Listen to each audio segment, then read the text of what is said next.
And welcome everybody else to our Alain Cribier room. I'm here together with Rutger Jan Nuys and our great team of nurses and technicians and also research fellows. So we have Marek as fellow, we have Quinten, we have Marlejo, we have Stefan and we have Lynn in the room. So we should be well prepped for this case. Herrier, what kind of procedure do we have? Absolutely. So welcome to this valve-in-valve case in a complex peripheral anatomy. So this is a 79-year-old female patient presenting with dyspnea, and her medical history reports coronary artery disease in 2015 that was treated with a stent. And then in 2016, she underwent surgical valve replacement and received a peri-mount 23mm bioprosthesis. In addition, she had a permanent pacemaker implantation 4 years ago. Next slide. So the workup revealed by echo a preserved LV function and a severe stenosis of the peri-mount bioprosthesis, so a severe degeneration. So for the CT analysis, I would like to give the word to Mark van der Dorpel, who is our research fellow. So here you can appreciate the 23mm peri-mount bioprosthesis that was implanted in the past. You can appreciate that there is moderate calcification of the valve leaflets. The dimensions are as follows. There is a area of 355mm squared, a perimeter of 67mm, and an area derived diameter of 21.3mm. The optimal projections are displayed here, an LEO 21 and a Cordal 5, onto the coronary heights. So the left coronary is at 12.4mm, whereas the right is situated at 16.0mm. Then next to the femorals. So you can appreciate that there is quite some calcification, especially in the right femoral artery, also in the abdominal aorta here, and that's also on the left side. In fact, the calcification is so extensive that only the left side was usable for access, whereas the right was totally occluded, as you can see here. So that's why we had to go for shockwave therapy on the left femoral, which was done successfully minutes ago. In terms of the evaluation by CT of the failing structure, failing transcatheter surgical valve, we didn't encounter too many issues in terms of coronaries. We had our sinuses that were wide enough. The height of the coronaries was also plenty, so no issues there. We were concerned about the peripherals, as you mentioned, and we'll get to that in a second. But let's also put education to practice. So I described this simulation, what we're doing with either FIOPS or Materialize. Maybe we can demonstrate a simulation of this particular patient with a failing peri-mount. So can you demonstrate what could happen if we implant either an evolute valve or a SAPIEN valve? Yeah, absolutely. So here you can see using the new tool, which was provided to us by Materialize, using advanced image segmentation, the 23mm peri-mount bioprosthesis, and then if we go on to the next step and then choose device, we can either choose a SAPIEN or an evolute valve, and then also select any size. And here you can beautifully appreciate what would happen in an anatomic way. So this AI-based tool automatically generates, for example, valve to coronary distances, which is really very insightful and adds a valuable extra tool to the procedural planning. Yeah, and you can obviously also play around with different depths. So if you now just convert it from evolute to SAPIEN, what would happen if we implant a SAPIEN?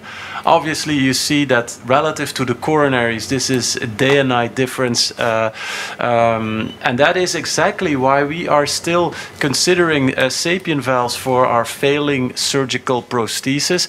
As a matter of fact, we are doing a randomized controlled trial in that regard. Can you elaborate a little bit on that, Herrier. Absolutely. So if we can get back the slides, I can show you the flow chart. So this patient was enrolled in the baseline study. So the baseline study is a randomized controlled trial that focuses on patients with failing surgical valves who are accepted for TAVI.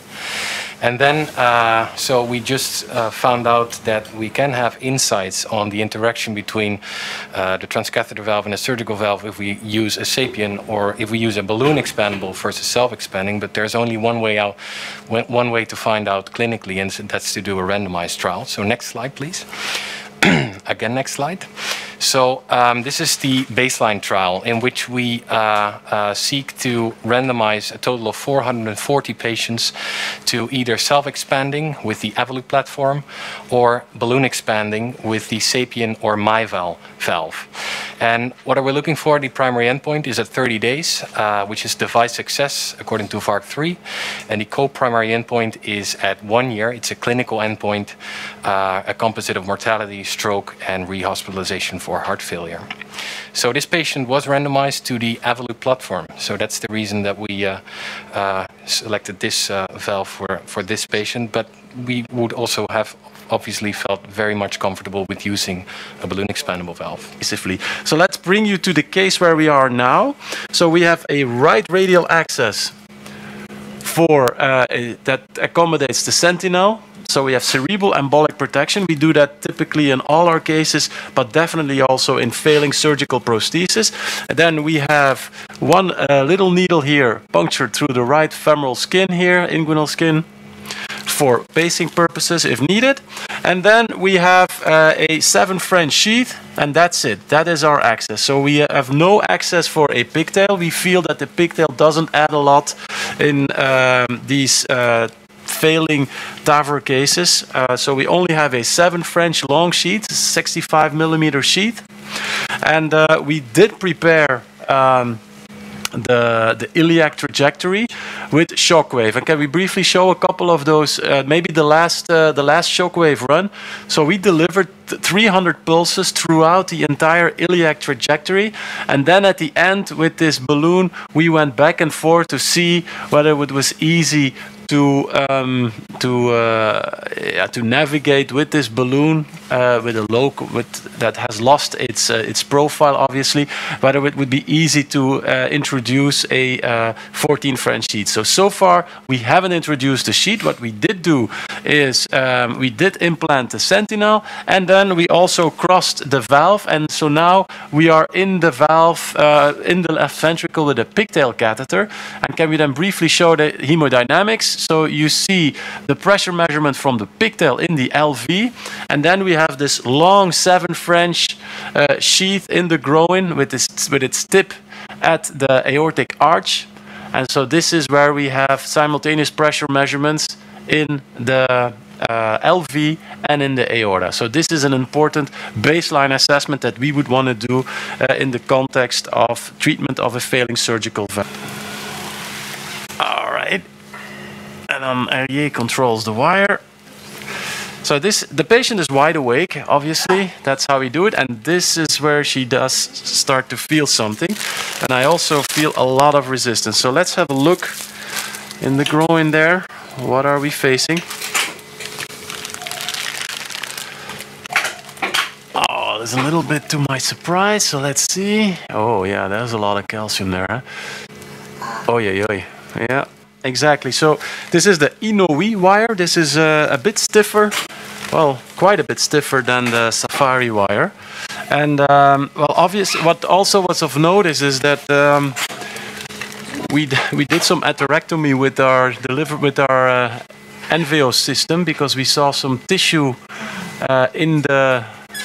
around the frame of the valve.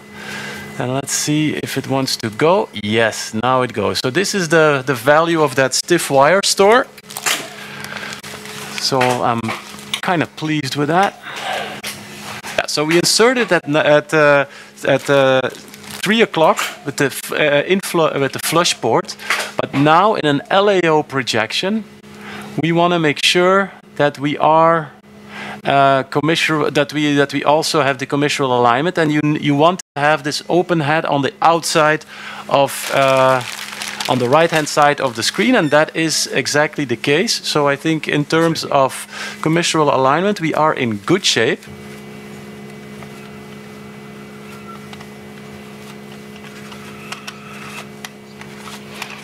It's too deep. Okay, so resheet. Yeah. Okay, resheet. Yeah. So first we're gonna resheet this thing. So in principle, you see the 3 dots that are already co-aligned with. Oh, stop. Wait. Yeah, open up. Yeah, open. Okay. Yeah. We have no pressure. Huh? No. Do a little bit more. Oké. Doe maar rustig. Wait. Ja, doe maar rustig verder.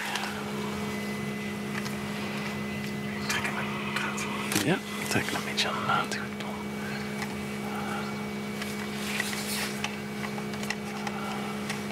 Dit. Ja, vind je het goed? Ja, alles. Stop pacing. Yeah, so can we? So we're now zeroing first. Obviously, that is what you need to do. So let's re-zero. There you go. So and then again, we have the tip of the long sheath in the ascending aorta, and then we have the pigtail in the LV. There is no gradient whatsoever. There is nice expansion of our evolute valve. Okay. Well, based on the AR index, this should be a perfect result, and this is a perfect result. The AR index was 39. There is no PVL. We have no residual gradient. We see the coronaries popping up there. This is a very nice result.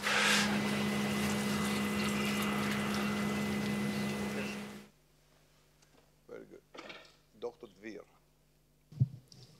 So we will continue with Dr.